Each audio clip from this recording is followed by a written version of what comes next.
আমি এখন আপনাদের এমন একটি জায়গা দেখাবো আমার ইউটিউব চ্যানেলের, সেটি হলো পদ্মা সেতু। ট্রেন দিয়ে পার হওয়া সেই দৃশ্যটি অনেকবারই আপনারা হয়তো ট্রেন দিয়ে পদ্মা সেতু পার হয়েছেন, আর আমিও এখন যাচ্ছি সেই সেতুর উপর দিয়ে ট্রেনে। আমাদের ট্রেন ছিল সুন্দরবন এক্সপ্রেস, সেই ট্রেন দিয়ে আমরা যাচ্ছিলাম কুষ্টিয়া। আমি আপনাদের জন্য এই ট্রেনের ভিডিওটি করেছি পদ্মা সেতু দিয়ে যাওয়ার সময়। এখন আমরা ঢুকে যাচ্ছি একটা সেতুতে, লাইনে উঠে গিয়েছি। এক্সপ্রেসওয়েটা সেই লাইনে ভিতরে এখন ঢুকে গিয়েছি। পাশে দেখতে পাচ্ছেন পদ্মা, সেই উত্তাল পদ্মা নদী, যেটি দেখলে সবার ভয় লাগতো।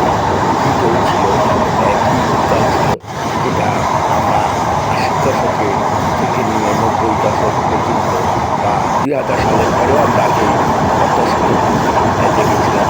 উত্তাল ছিল, এরকম লঞ্চ দিয়ে পার হতাম, যে পার হতাম, তখন ভয়ে আমরা নামতাম এই পদ্মা সেতুতে। যে এখন সেই পদ্মা নেই, এখন এটি হয়ে গিয়েছে একেবারে শান্ত একটি নদী। কারণ এটি নদী শাসন করা হয়েছে এই পদ্মা সেতুর জন্য। আর জায়গায় জায়গায় চর অবশ্যই পড়ে গিয়েছে, আপনারা আমার ভিডিওটি দেখতে পাচ্ছেন।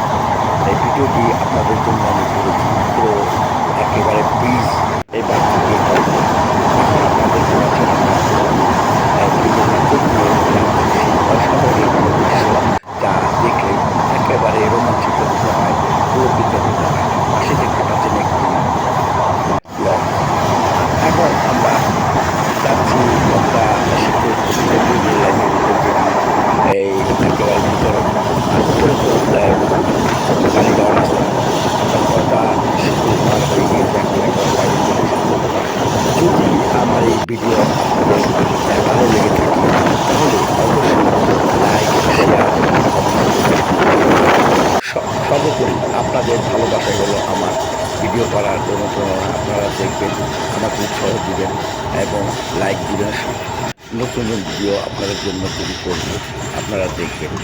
আর সবশেষে বলব যে আমার এই ইউটিউব চ্যানেলকে সাবস্ক্রাইব করবেন। ধন্যবাদ সবাইকে আমার পাশে থাকার জন্য।